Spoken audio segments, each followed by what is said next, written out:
I appreciate it. Great. I appreciate it, bro. Not him calling her bro. Oh, he's mad.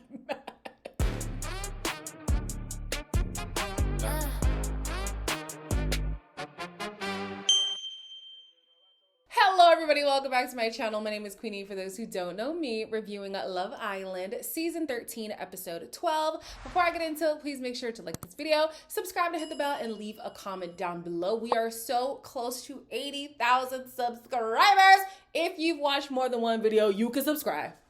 You can subscribe, even though I be triggering y'all. I knew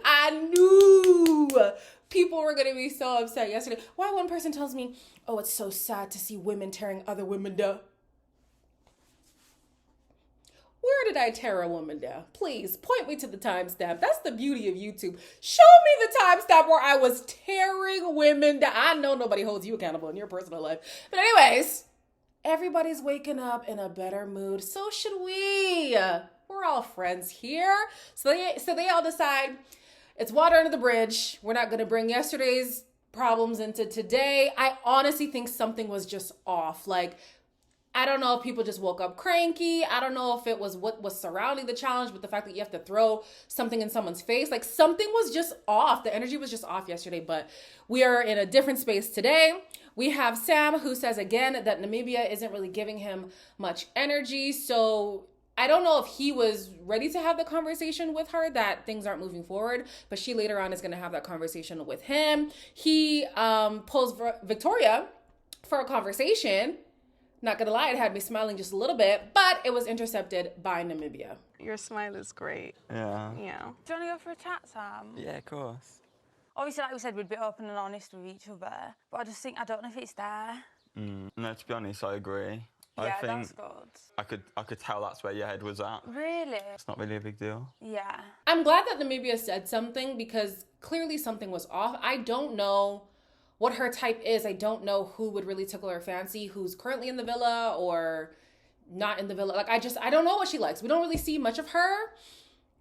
Even in the challenge, she wasn't given an opportunity to like kiss somebody who, you know, she'd want to be coupled up with outside of her child. I don't remember her doing something like that. So based on how the episode ended, respectfully, I think it should have been a vote.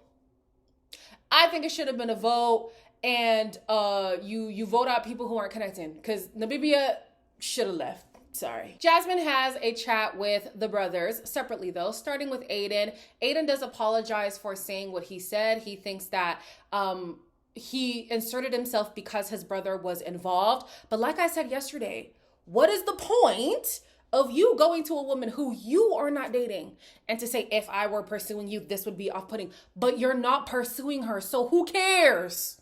Literally, who cares? If your brother wants to deal with her, let him deal with her. Deal as in like, oh, we're dealing with each other, not deal as if it's something he has to put up with. If he wants to have a relationship with her, let that be that. Unless she's abusing him or, you know, saying crazy things about him or about your family or something, you don't need to stick your nose in it. Oh, you're off-putting. If I were to date you, you're not dating her, so mind your business. He's then going to turn around and then try to justify why he was saying what he said. And it's like, are you apologizing or are you excusing? I'm confused, and so is Jasmine. But I think they're going to constantly be rubbing each other the wrong way. They might just have to steer clear, which is going to be hard because she's with Kavin. Then Kavin and Jasmine have a conversation. They both apologize to each other again. They said that they apologized the day before. I only remember Kavin's apology, but they do acknowledge that they both had apologized. She does say that she's concerned that he might not be able to take her temperament because this is just how she is, and she has no plans on changing how she is. And she shouldn't. But I do think only time will tell. Right now, Kavin's okay with it. But yeah, if he's going to have an issue, this is similar to somebody like Whitney. Whitney naturally rubs some people the wrong way, right? And it seems like the first time around, who didn't like it? Medi didn't like it on her first season. Locken was seemingly okay with it. Then on All Stars, the red-haired boy, I forget his name, he didn't like it. Yemen came around, he was okay with it. So there is going to be somebody who is okay with Jasmine's temperament. She's just not sure yet if that's going to be Kavin. The apology tour continues. Samraj and Priya both apologize to each other. They say that they said things that were out of line and it only happened because they were in the heat of the moment. Things did not have to escalate to that point. I'm glad that they can both acknowledge that. Like him saying, "You're embarrassing." And then her saying "F off." I mean, at that point, we're going to blows. You know what I'm saying? So they both acknowledge that they took it too far. On the terrace, we have Ellie and I don't even know his name because he's that forgettable. Tommy. Ellie and Tommy. And she likes him, but I don't like him for her. I don't know. Like, he doesn't seem to really, like, excite her the way that I think that Ellie could be excited for a guy. So I'm going to hold out for Ellie. I still think there's somebody coming in for her. That's my opinion, okay? Then we have Sam, who takes Victoria to the hideaway. I said, oh, okay. Should we go and chat somewhere else? I love that. Sorry. Hideaway Sam. Yeah. I feel like there's a lot of sexual tension between us. You're giving me the eyes. You need to You stop. think? Tastes nice. Thank you. Angie and Simba would be gassed for us. Yeah. We both really fancy each other, so I'm happy. I wrote all of this before the end of the episode, obviously. So I said, listen here, Sam. Victoria is a sweet babe. Also, she is this girl is gorgeous, my lord. If you two-time my good sis Victoria, I'm torching the villa. We don't have to worry about that anymore. But yeah, I don't know. I got a little bit giddy. She seems really sweet and she gets so excited after she kisses Sam. Like, she actually liked the guy. She really did like the guy. I would have loved to see more energy from Sam. It's unfortunate that they never got a chance to actually explore their connection. I'm interested to know what drew him to Namibia in the first place, because things literally ended like the morning after they were coupled together. Like, they died so quick. So what was there to pursue in the first place? And why weren't you as interested in Victoria after the kid? Like, I need to know the journey that he went on, because it didn't have to be like this. In the evening, Lorenzo takes Yasmin for a chat, and he is pressed because earlier in the day, Lorenzo was like, I'm going to be putting on the pressure. And he's like, that's fine. Just let me know. Just let me know. Here's the thing. Once you say that, is that not the letting you know?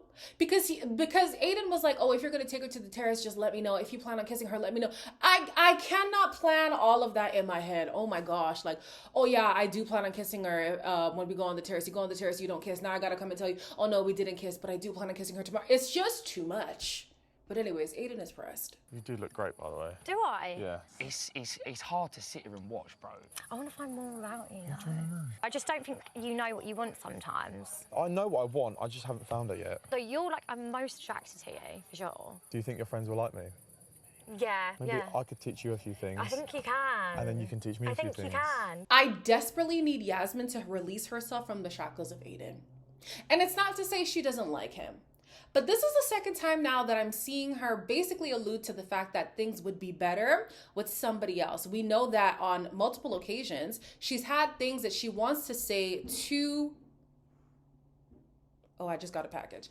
She has to say to... she wants to say to or about Aiden, but can't. She bites her tongue or she tells other people. But when she was pursuing Opie, she was like, I feel like I can genuinely be myself. And then now with Lorenzo, she says, my mom would like you. I think my friends would like you. I actually fancy you, even though Aiden on paper would be my type. You're the one who actually gets me excited. Release yourself from the shackles of Aiden, please.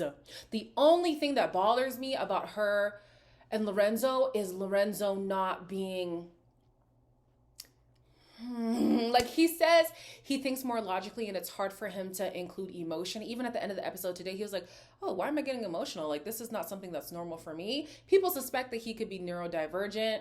Honestly, that would make sense to me, because there's such a disconnect sometimes with him and like reading certain situations. But if he's able to tap into that emotional side or even just the romantic side, just woo the girl, then I'd be here for it. Even in this conversation, she's like, I feel like it's hard for us to get deep. And he's like, that's interesting because on the outside, people complain about that. I'm the one who's always having deep, meaningful conversations. But in here, I guess because I'm a fussy dater, I'm coming across more aloof than I intend to. So we'll see. Like I said, with Yasmin, I appreciate her presence when she's not with Aiden. So you can leave him. I'll be okay with that. Oh, wow, this is going to be short because we're already on Truth or Dare. Oh, well, that's okay. It's Friday. You know, we can do something quick. They play Truth or Dare. Tommy snogs Namibia because he thinks that she'd be a better kisser than Ellie. It should be noted he had to kiss somebody who wasn't Ellie. Mika thinks that Simba would be the best in bed because he's confident. Guys, I will be so honest. I see the vibe. I see the vision. I see the vision. Ooh, I see the vision. And that sucks because I love Angelista and I like the connection that they're building. But when I saw the two moments that Mika and Simba had, I was like, wait, hold on now. Wait. Watch this space. Yeah, let's just watch this space. We learned that Samraj is horrible at seducing women. And that probably could be what Mika is seeing. She's like, Samraj just doesn't have that oomph, you know what I'm saying? Simba does. So Samraj was supposed to like whisper some sweet nothing to her. And he was like, oh, I'm tired. Let's go to the bed. You got to come with something else, child. Next. Jasmine is most attracted to Simba outside of Kevin. We get a response from Simba. I told y'all, listen. Before y'all start cooking me and my excitement for Simba, what did I say 2 episodes ago? I said Zimbabweans unfortunately have a reputation for being toxic. That goes for both the men and the women. I know my people. It is what it is. Okay. Yeah. Then we have Kavin who snogs Priya. I forget what the prompt was, but Jasmine says she was a little bit jealous. She wishes that was her. Sam thinks that Opie is punching, but he says that everybody would be punching if they were coupled up with Victoria. Where was this energy 3 days ago? Sam? Where was this energy 3 days ago? Because we didn't have to lose, my queen. It didn't have to be like this. He even ended his turn with a kiss. I said, ugh, it's too little too late. Damn. Then we have Opie, who was dared to do a kiss trail on one of the girls, starting from her lips and ending on her stomach. All the women looked mortified. He decided to do it to Priya, but I think she also was like, damn, I wasn't really too keen about that. Lola snogs Samraj because she thinks that he is holding back. Priya snogs Tommy for 10 seconds. She said that she liked making Lorenzo, feel a little bit jealous, but then Lorenzo was told to stare into any woman's eyes and he chose Yasmin. So I don't think he's as pressed as you would like him to be. Then we have Simba who snogs Mika because he finds her the most attractive outside of his couple.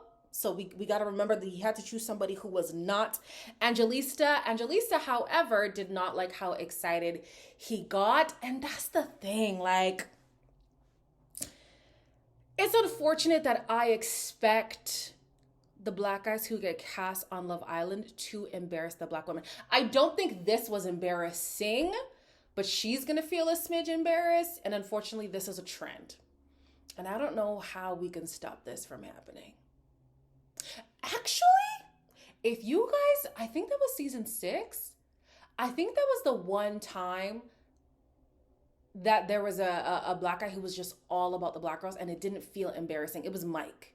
The way Mike wanted Leanne and then Leanne was like, ew, you're too much on me. He went for Jess for a little bit, but then he went to Priscilla and they even dated after the show.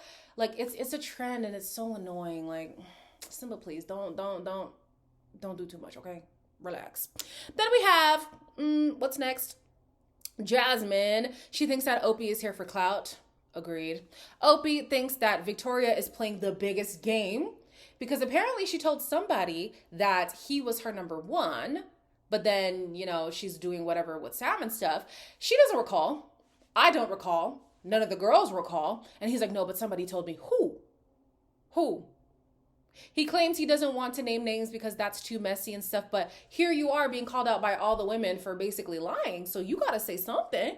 He refuses, though. Next was Victoria. She was told to give a red flag that her partner has. She says he's a liar and he exaggerates. Oh, we didn't like that. If you think I'm a liar, that's absolutely fine. You exaggerated. Can I just please finish what I'm saying, please? Chatting rude. Okay, how about I just not respond? Move on. Why are you so offended? I'm just gonna get wound up. Can I just please speak? I've got no reason to lie. I said nothing to you. Okay, cool. Boring. Anyway, fucking hell.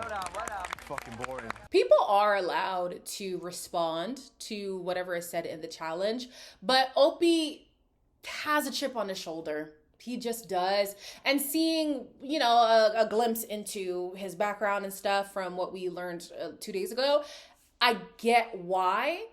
And he's got to take some time to unpack that. He's got to take some time to unpack that. He's so easily triggered. And I will give him some grace because it seems like definitely all the women are not a fan of him. And then some of the guys might feel away as well. Even the fact that Saramash has to constantly help him, what's the word? Something your emotions. Oh my gosh. I can't think of the word, but basically manage. Like you have to have people around you to help you manage your emotions. I think that gets tiring. So knowing that so many people are irritated by you would make it easy for you to feel a type of way when things are said about you. So I do understand it from that perspective. But yeah, Opie, take some time. Take some time, okay? So everybody then is prompted to rank themselves from top couple to least couple. I don't remember the actual order, but top was obviously Lola and Sean. Bottom was Opie and Victoria. They were fighting back with, Opie was fighting back with Sam, and he was like, I think that your connection with Namibia was not as strong as my initial connection with Victoria, so I shouldn't be last. You could tell he knew that it meant that they were getting dumped, and sure enough, they got the text that they are going home. I fucking knew it, bro. Stop it. Fucking, I get it. It's the right call. Opie, you okay? Yeah. Fuck's sake, bro. I'm sorry. I'm so sad about that. Look, it is shit now. Fuck's sake. I'm sorry, yeah. Shit, innit? You'll be missed in here. I hope so. The people who stayed are actually like forming something. I do think that they should have been able to vote. Namibia should go home and Opie should go home because they don't have any connection to nurture right now. But I was just like, I don't know, you're doing a little bit too much. Just go home. Sunday night, what was happening? Oh, Lorenzo's going to turn up the heat with Yasmin. I hope that they kiss. Yeah, stick it to Aiden. I don't care. As always, like, comment, share, and subscribe. And I'll see you in the next one.